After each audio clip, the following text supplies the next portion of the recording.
Hello, everyone. This is the Insert Title Show, and I am your host, Wolf Strife. On this episode, I'm going to be talking about Paris 1919.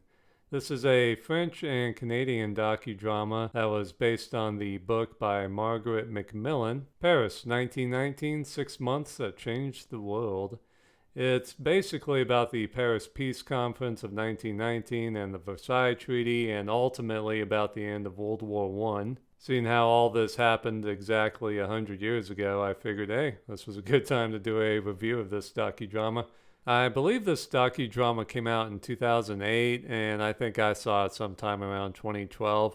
But I really liked it, and I went on Amazon and bought it on DVD. But I figured, you know what, let's wait till 2019 to watch it again. So I basically just put it on the shelf for, I don't know, I think I bought it in like 2014 or so. So yeah, it sat on my shelf for about 5 years until now because I wanted to watch it on the anniversary, kind of like what I did with Joyous Noel for the Christmas truce. I waited until Christmas 2014 to watch that again. So yeah, just to make it more interesting watching it on the anniversary, you know. But yeah, this is a very good docudrama. They do a really good job of putting you there with the performances and the costumes and the look, and it's a very fine production, and it gives you a lot of information, and it's a very well done docudrama, I have to say.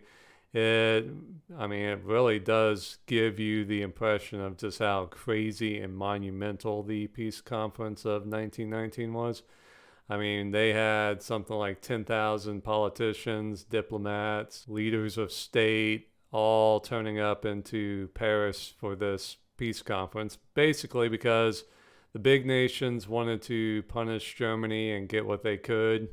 And the smaller nations showed up, and their representatives showed up to either lobby for independence, like Ho Chi Minh went to the Paris Peace Conference to try and get independence from France for Vietnam, and Japan showed up because they wanted more land from China, and China showed up to try and defend themselves from the Japanese, and Yugoslavia wanted independence, and Serbia, and I mean, it was just crazy. I mean, every nation in the world pretty much showed up to try and get what they could from this conference. And the docudrama really does a good job showing that and giving you the impression of just how monumental and crazy this was. I mean, the Paris Peace Conference of 1919 led to the Versailles Treaty.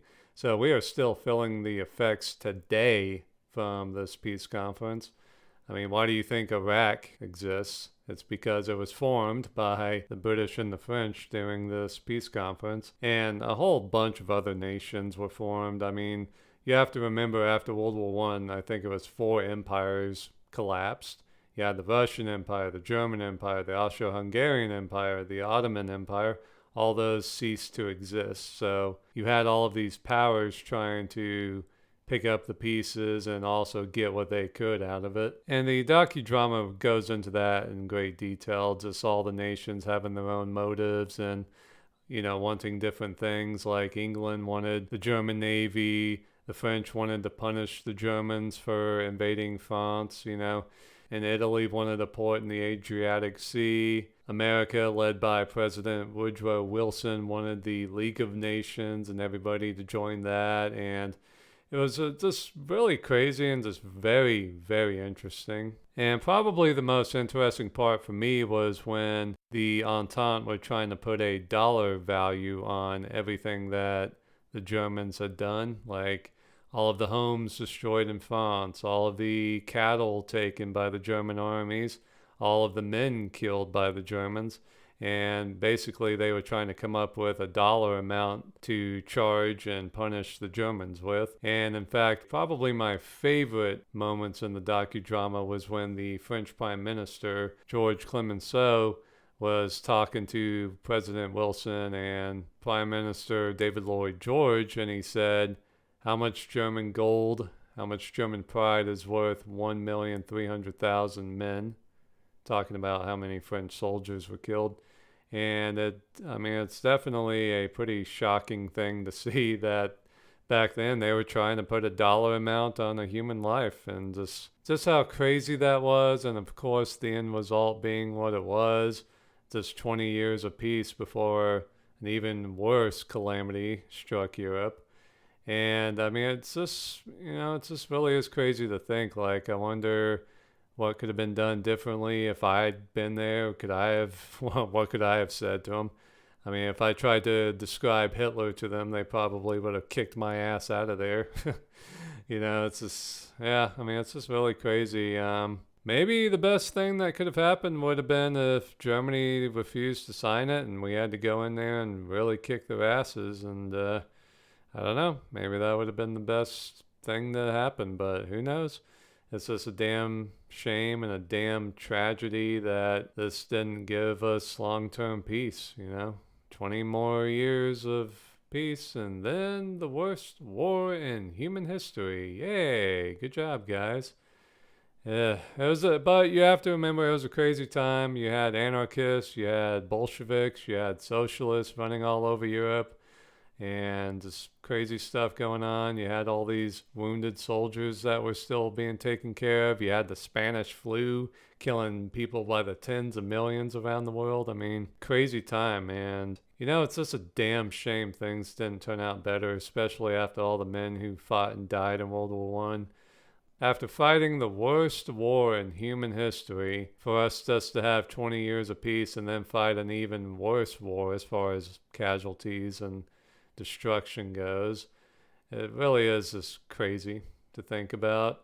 I mean, it took World War II and the nuclear age and the Cold War to basically bring peace to Europe. It was just such a tragedy. Europe before World War One was just, the pinnacle of success. There had been more or less peace since the Napoleonic Wars, and science and technology and just life had improved so much due to the Industrial Revolution and just chemistry and just all of the major breakthroughs of the late 19th century and the early 20th century. And then what happens? Oh, the worst war in human history.